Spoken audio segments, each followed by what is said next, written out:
So tell me a story about your greatest shame, Andrew. There's one time you said, so that that's in the coaching or coach supervision space, but just in everyday language, how you shifted it from going, "I'm sorry to hear that," to saying, "I'm sad to hear that." I really what really resonates with me around that is being intentional and authentic, and having opportunities to role model to people that I come in contact with that vulnerability is okay.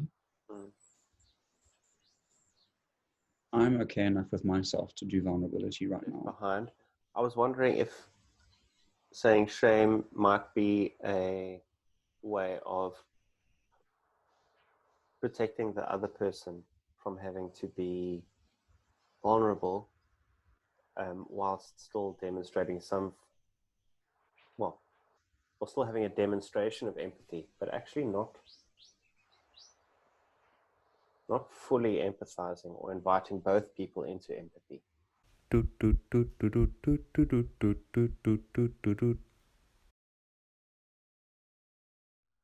Oh, shame. I had to.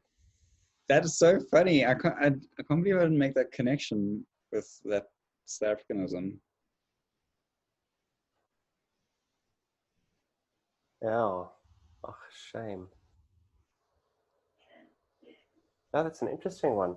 I hadn't really explored it deeper than just noticing the words are the same. I've occasionally wondered what's going on there when that happens. Pity, I guess. I think the intention is to express pity or empathy. But I imagine that it might be a projection of shame. Like you hear someone's story, you would feel shame about that, and you project that shame onto the other person and say, oh, shame. Is that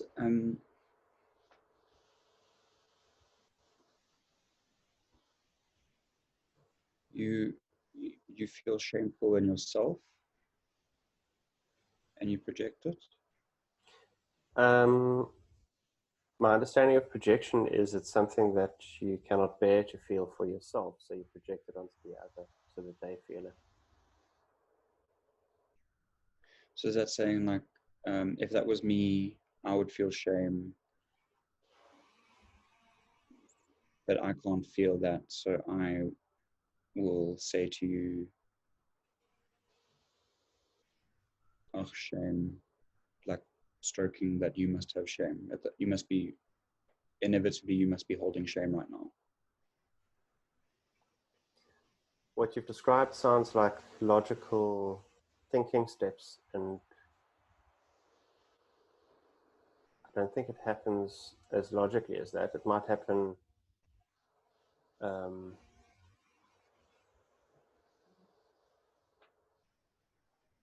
happen structurally like that, but I think it's more, I think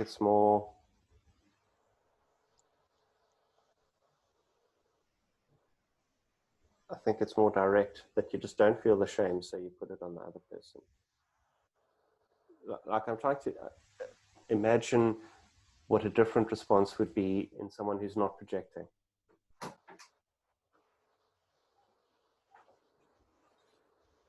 Thank you, Steve. Yes, please. What you got? Good. Banana smoothie.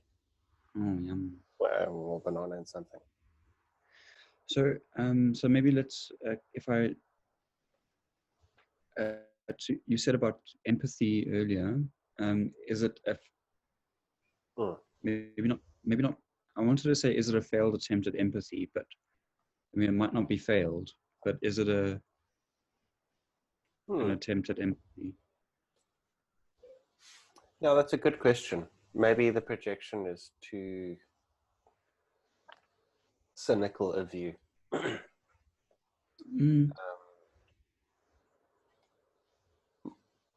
I resonate more with what you've said now, that it's maybe a culturally specific way of showing empathy. And maybe, okay, so here's some thinking, maybe it's contaminated with shame in some way.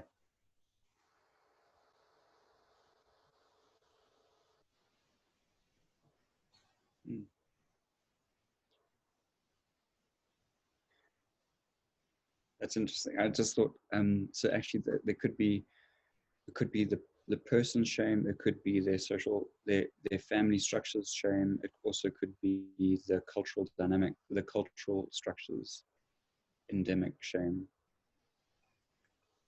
Say more about those, whichever one just you. So I'm thinking about somebody that I've noticed in particular, and I don't know them personally, but I see them regularly at a location, and whenever they interact with somebody, every second sentence has a shame in it, and my general interactions with this person is that they're a really nice person. They're agreeable, they're warm. So I was using that person as maybe I don't say an archetype, but an example.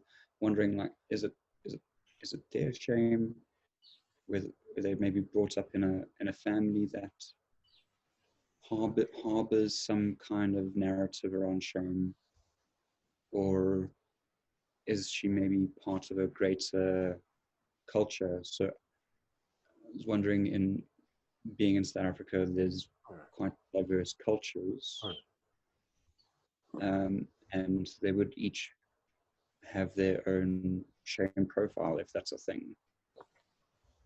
So talking to the cultural parent stuff potentially in TA.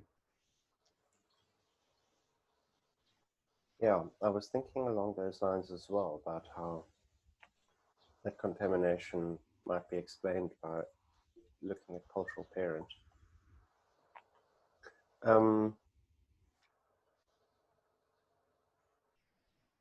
So I had this thought that we're trying to figure out something by conjecture.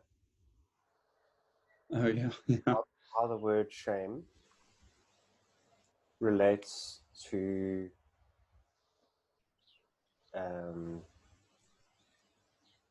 if we're looking at it in an empathic mode, how on earth something which doesn't really seem to be an empathic concept, shame, how it crept into a demonstration of empathy. And then I wondered if we tuned into what's going on for us, we can do it now, when we say ach shame, or when we hear ach shame. Maybe that will give clues as to what's going on.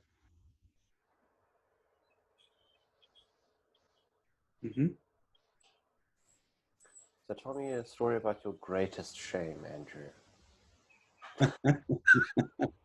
There's one time. It doesn't look like you feel much shame about it. Don't worry. Wow, this one.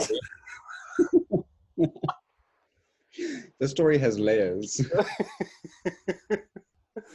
I feel I need to get some popcorn and a drink. Yeah. No, just kidding. I don't know if we really need to tell a story. So you know, it's interesting because the way how you frame that, I was thinking that's where I felt more resonance with it, with saying, is it an attempt at empathy? Because I was thinking, when have I said it, and what is happening for me? And because what I've noticed is that over time, when I become aware of an unconscious thing, a reaction response, I try to become more aware of it and figure out what is actually going on. So I noticed that I at times would like blindly say, "Oh, shame," and I'm thinking, "What on earth is that about?" And I don't want to be doing it unless it was valuable or useful or something like that. And so when I tune into that, what I think is going on for me is that there's something that's happened that's touched me, and don't know how to show empathy and demonstrate closeness or openness. So in that, like, that's very interesting. I was going to say that brain fart moment, but it's not really a brain fart moment. It's like a stuckness. Then maybe my social norms programming kicks over into, oh, shame. So no, the words that I'm picking up in there, I'm wondering if there's potential that I don't know how to is related to the origins of it. Yeah, that's my kind of leaning as well. Like, I'm imagining that in earlier times it might have been harder because of the circumstances for people to be in touch with their feelings and their empathy. Like, it didn't play out well in terms of surviving the circumstances. Or maybe in the earlier times of the culture from which this originated, it just wasn't, well, it would be taboo to demonstrate empathy openly. Yeah.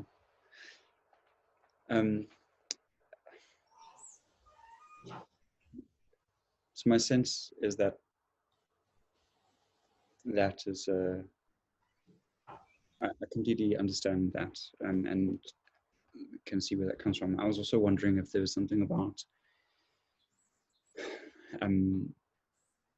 if it comes out of a place of having shared difficult times and people knowing when somebody shares a difficulty or a struggle, and people knowing, and it actually was empathetic, truly empathetic, to go like the shorthand of going, I'm sorry to hear that, I understand your pain.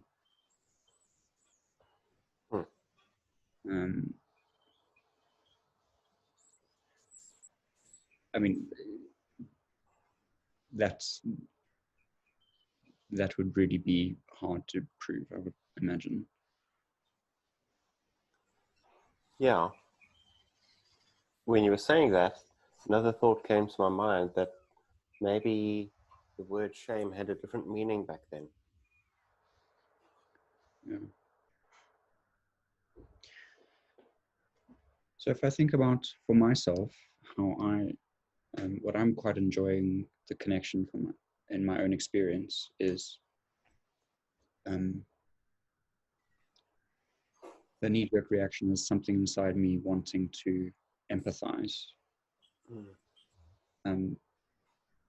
So instead of not doing anything, I doubt that I don't do anything, just deleted it.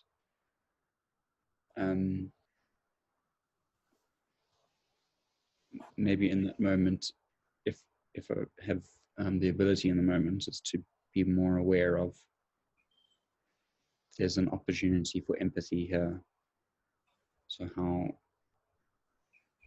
mindfully, how do I engage?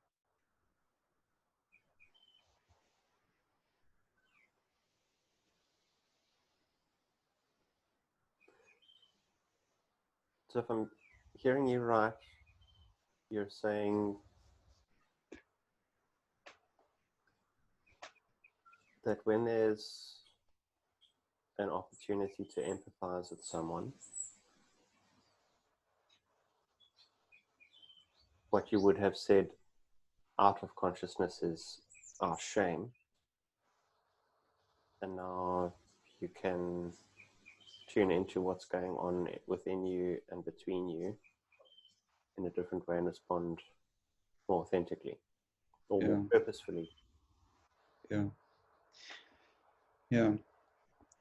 And I think, so an example that I noticed that I do now is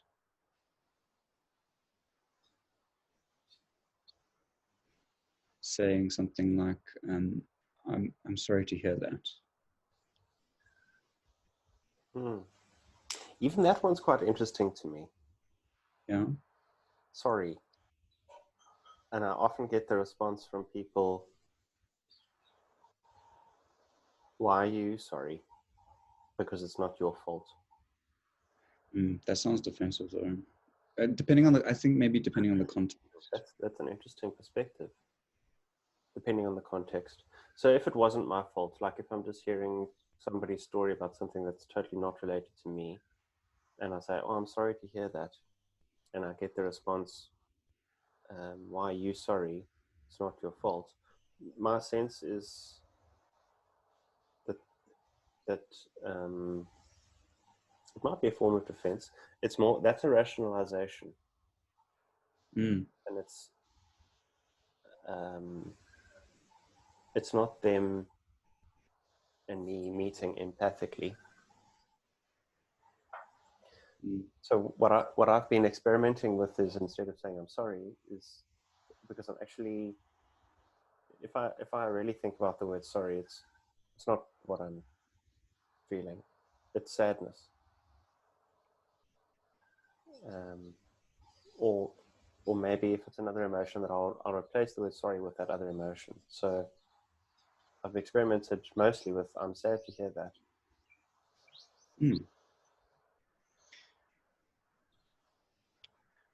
Yeah, I think that it's almost like, so I was thinking about like, where's the origin of the word sorry? And it's probably from something like sorrowful, and I can feel sorrowful for someone, but that's, yeah, that makes sense.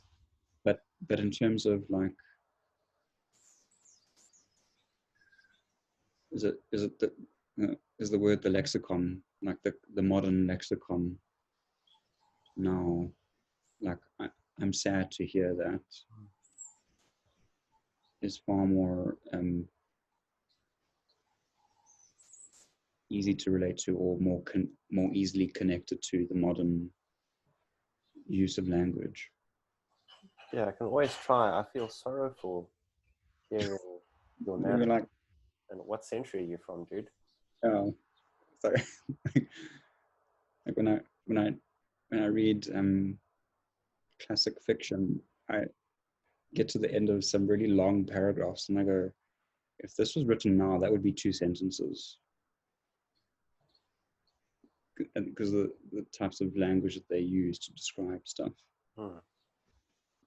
So yeah, so bringing it into the, I like that shift from, because sorry is such an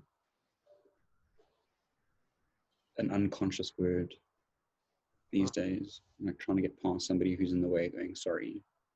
And actually, all you want to say is move. Yeah. It gets out of my way. One of my personal favorites. I am wondering about the relationship between sorry and shame.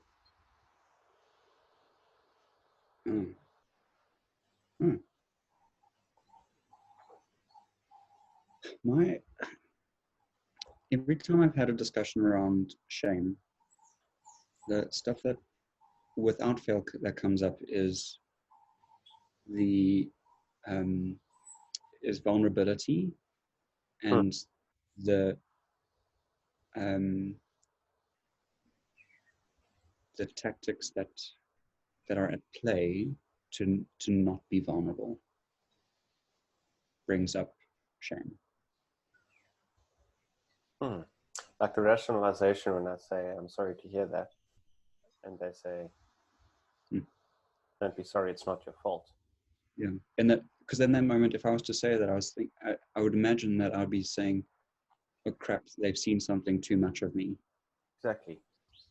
Yeah.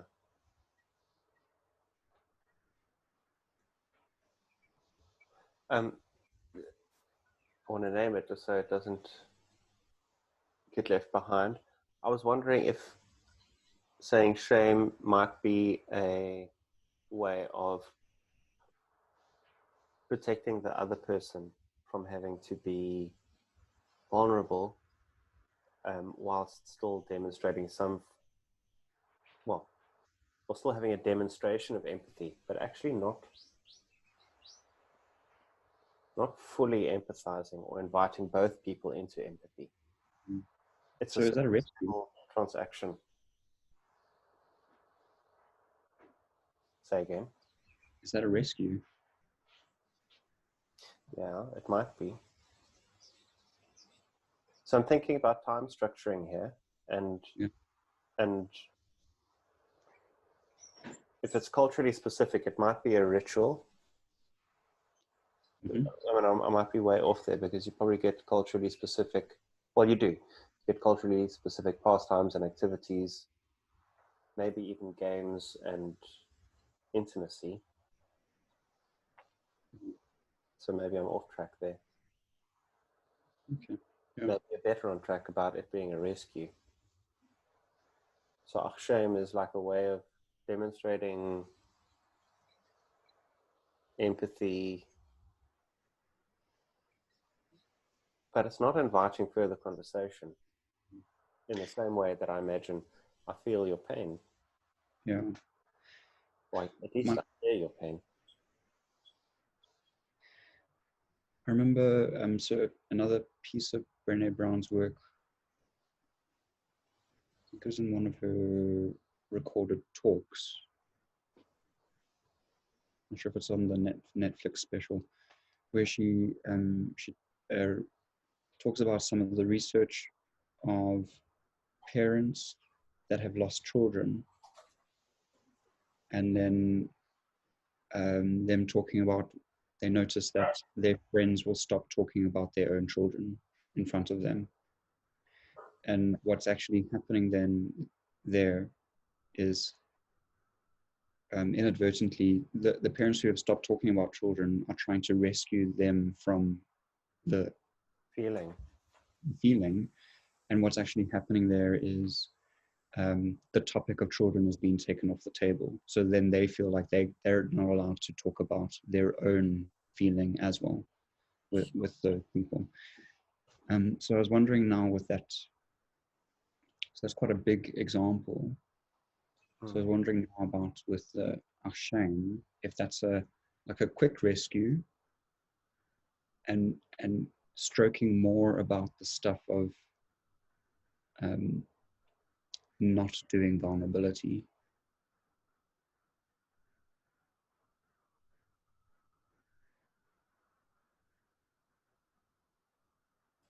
Well, my thinking leading on from that is that both people need to be vulnerable to some point. Like, in order to feel empathy, you need to be vulnerable to your own feelings, or maybe even the other person's feelings.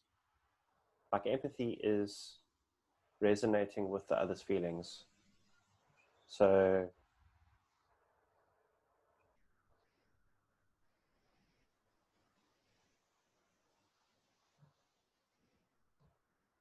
if you're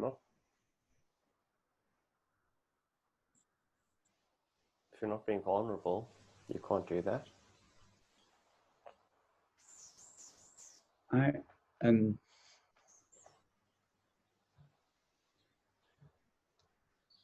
So when I think of some of the more wonderful moments that I've experienced, both as a practitioner or as a client of coaching or coach supervision, and also observed in other coaching sessions and supervision sessions is when the practitioner shows the vulnerability to say something like, I'm feeling something, and talk about it. And then using that as a gateway to open conversations. And the vast majority of times, it's something that takes a superficial topic or transactional topic into a transformational topic, because the practitioner has demonstrated that it's okay. It's okay to be vulnerable. Yes.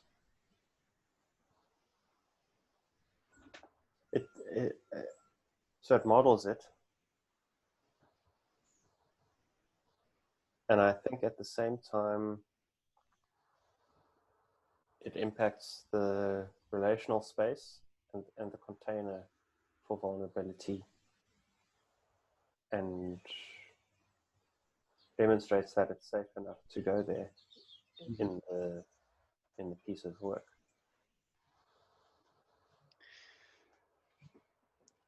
So then, to link it back to that shift in language that you said, and so that, that's in the a coaching or coach supervision space, but just in everyday language, how you shifted it from going, "I'm sorry to hear that," to saying, "I'm sad to hear that." I really, what really resonates with me around that is being intentional and authentic, and having opportunities to role model to people that I come in contact with that vulnerability is okay. I'm okay enough with myself to do vulnerability right now.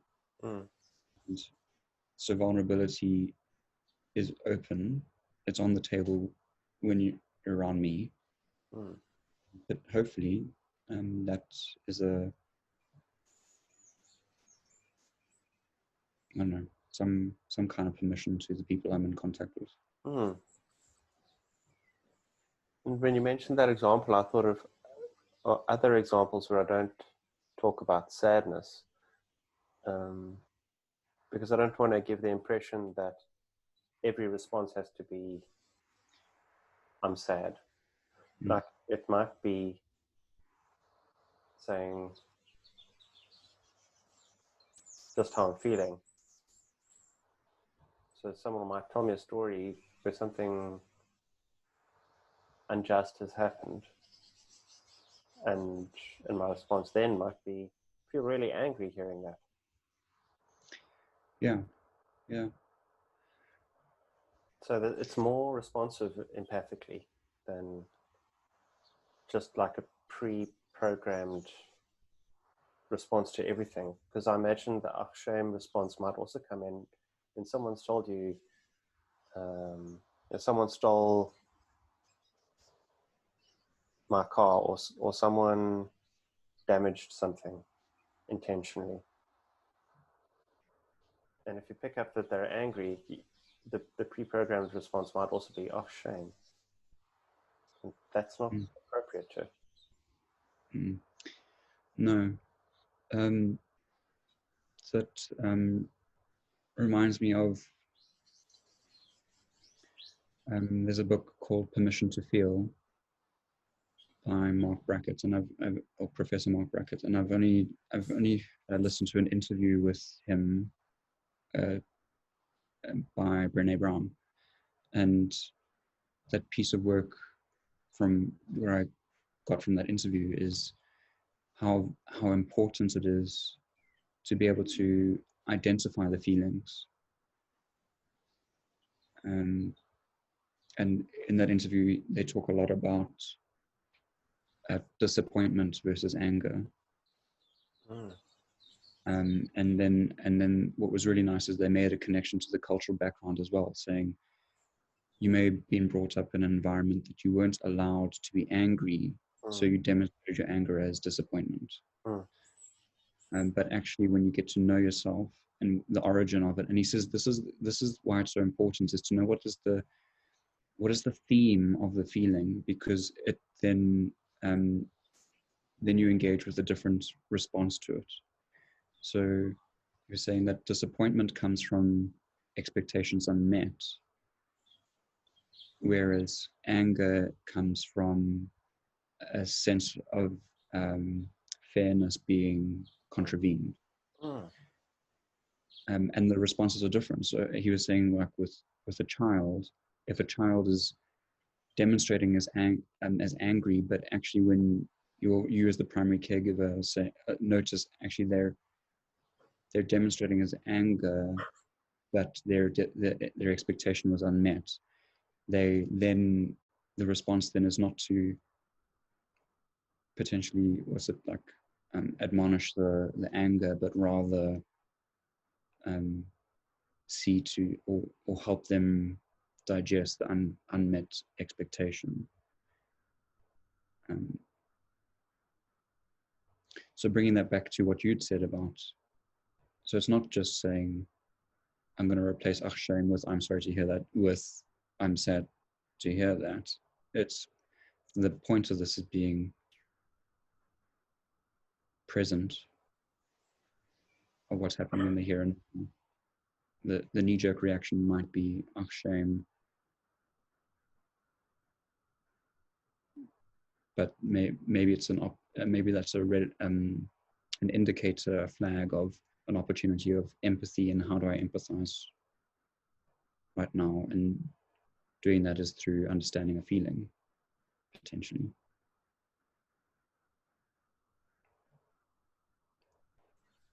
So you're making me think of injunctions and not feeling a specific emotion, which I think is often linked to culture. Mm. And as a practitioner, just being aware of that concept and doing the personal development work, you can, the likelihood of you identifying an emotion that potentially the other person in the conversation hasn't identified for themselves because they're not allowed to feel it. So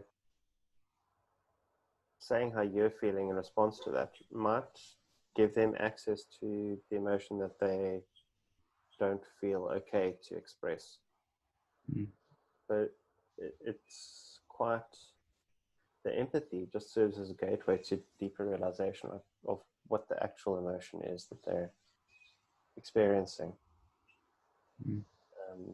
And maybe not immediately. I mean, their response might be, oh, I don't feel sad at all.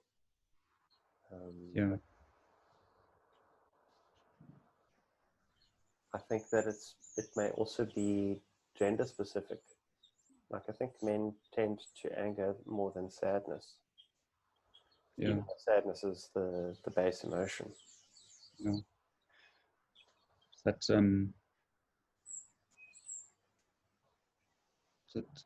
something about men don't cry and women don't get angry, or some that kind of stuff. Yeah.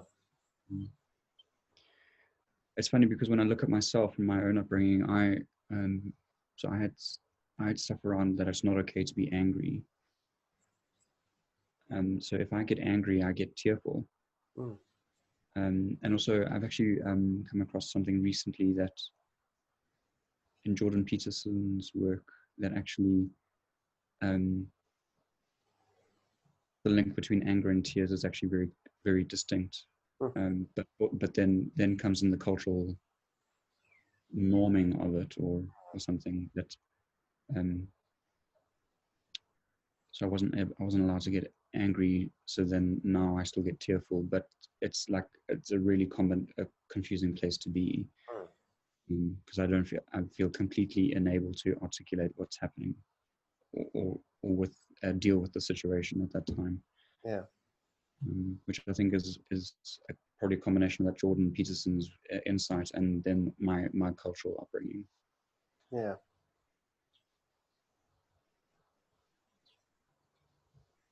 So should we start looking at wrapping up?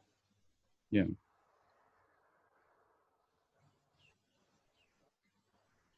So this came from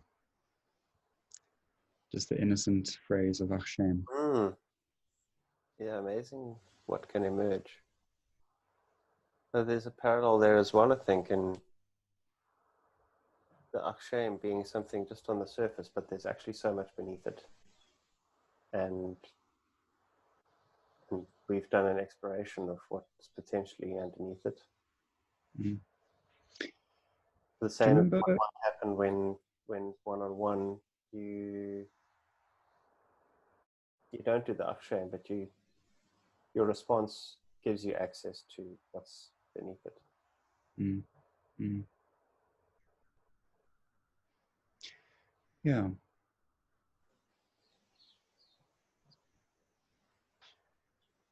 So it's pausing in the moment and checking in with,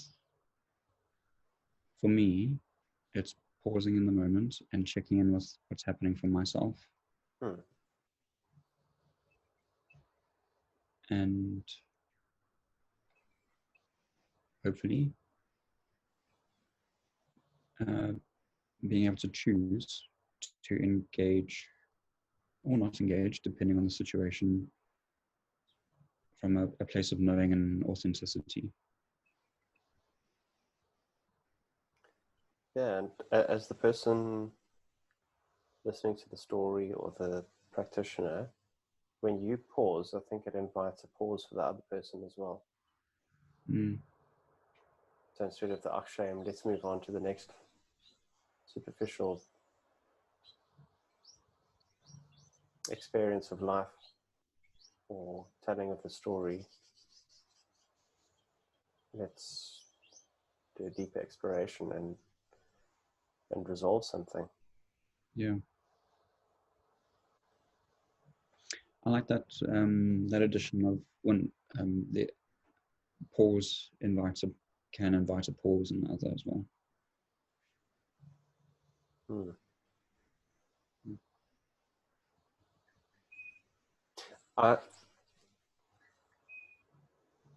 If I reflect on my own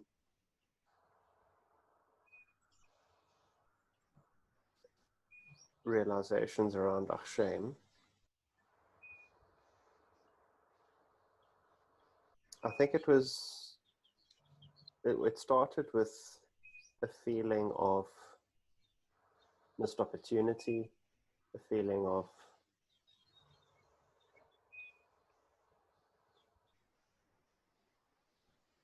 there's more there and it's unexplored. So the Akshem, and then moving on, felt incomplete.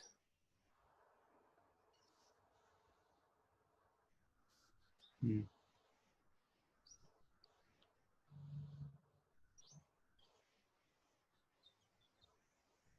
And I imagine that in life or in practice with other people, when there's an anomaly or something that we notice happen in our bodies, in our emotions, or in our thinking, maybe even behavior, and it stands out, there's an opportunity for deeper exploration. So, I mean, I think this is a readily accepted and understood concept in supervision, that and what supervisors are trained to do is to notice the phenomena that are happening on a psychological level or unseen and bring them into the light, put them on the table, invite exploration into them. And some may not resonate because you're not always going to get it right. Yeah. Or the person's not ready to go there yet. But some may resonate, and those are the ones that have value. Yeah. Yeah, I'm glad that you added that into your reflection. What I'd noticed that what I had noticed in my own supervision of some experiences and have been using now as a strength is at times I would miss something. But it wasn't that I missed something. It was I had an aversion to something that came up in a session. So it's almost like something in your peripheral vision, and you know it's there, but you choose not to make sure that it comes into vision.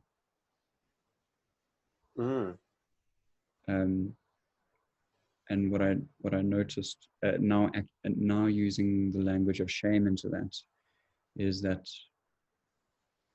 more often than not, what I'm picking up there is that my client is feeling shame around that piece. And I was at that time buying into it and going, oh, shame, don't worry, we don't have to touch that. But now when I recognize that feeling of feeling something that's there in the peripheral vision, and then saying, so I'm noticing this now, might that be, or whatever the appropriate way of bringing it into that session is. I've been doing a little thinking around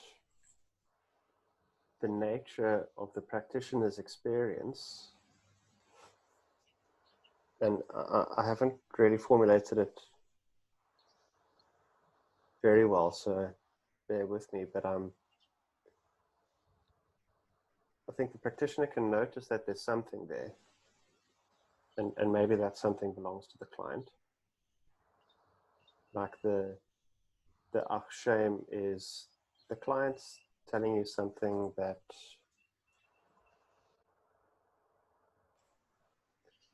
the client's telling you something that they may be struggling to access themselves.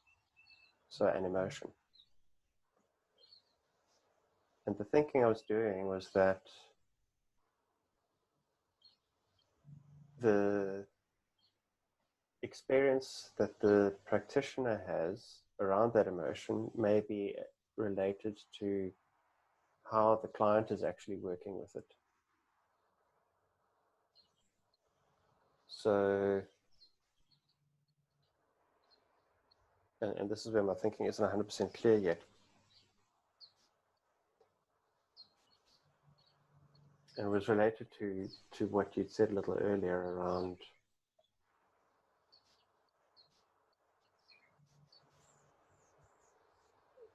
if you move on from it, that might be because the client is actually trying to move on from it too. Even if you're feeling something about it, it may be an indication that that's what the client's feeling about it. So there's something there, and then there's a quality about the something there. And the quality resonates in both the practitioner and the client. And that gives you clues as to how they are unsuccessfully trying to deal with it. You were going to say something. What was that? Yeah, I was going to ask, when you're saying about picking up on how they're moving on from it or with it. I was wondering if is that a trying to get away from or get rid of, or is it? Oh, clever. But and I think yes, and there can also be. There is also the option of get on with. So they're doing it well. They are moving through it well, authentically, appropriately. Yeah.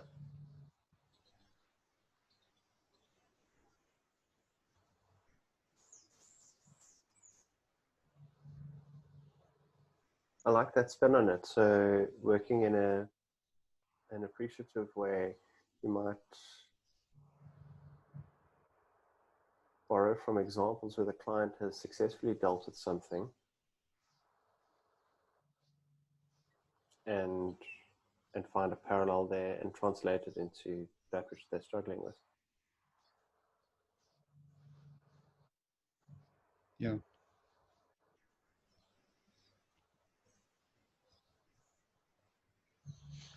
Yeah. So what I notice is that there might be things that are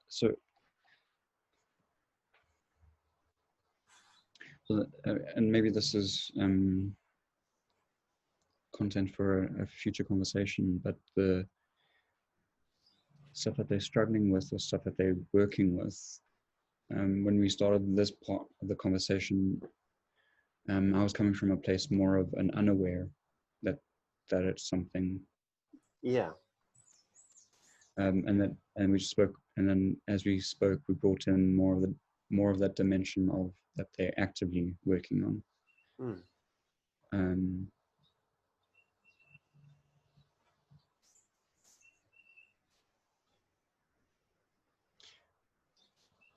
Yeah, and I think it all relates. So what we'd said about the get away from, get rid of, or get on with can be something that they're knowingly working on or unknowingly dealing with. Yeah. So yeah. Sorry. And I was wondering then maybe that's where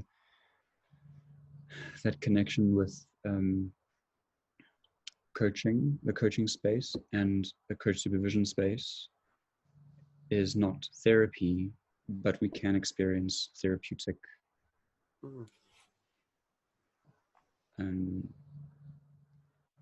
shifts. Yeah, I agree. It's not therapy. And reflecting on how we've been talking about working with this in practice, it's really noticing what's manifesting in the here and now, and working with that. Isn't that been? Oh, sorry, I interrupted you. Damn right.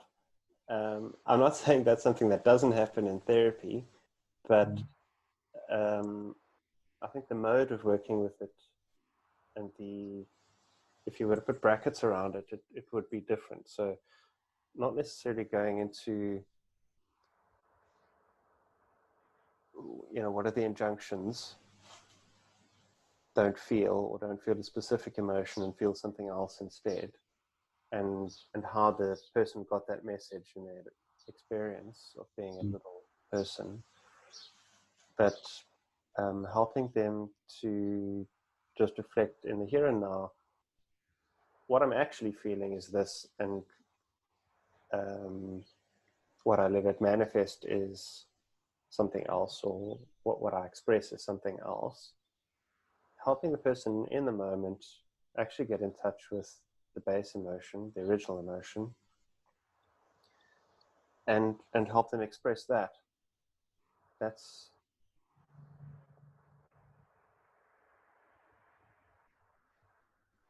I think congruent with coaching and supervision.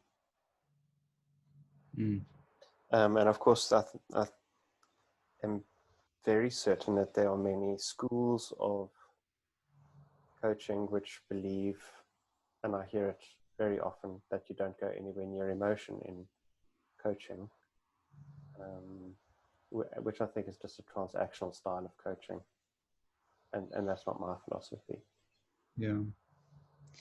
Yeah, no, I agree with that. That's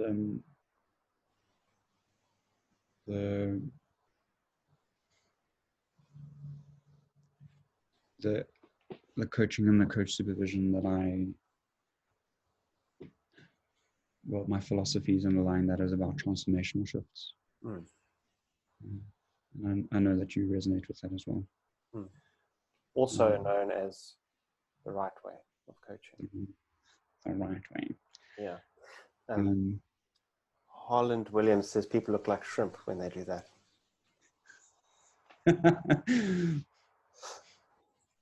I'm a shrimp coach. Shrimp coach. Shrimp supervisor. Shrimpivisor. Shrimp actional coaching. Shrimp emotional coaching. So this sounds like a whole a spoof channel in the making. Well, yeah, I like how you think about it. And it's definitely finding a niche that I'm quite sure no one else has accessed. Yeah.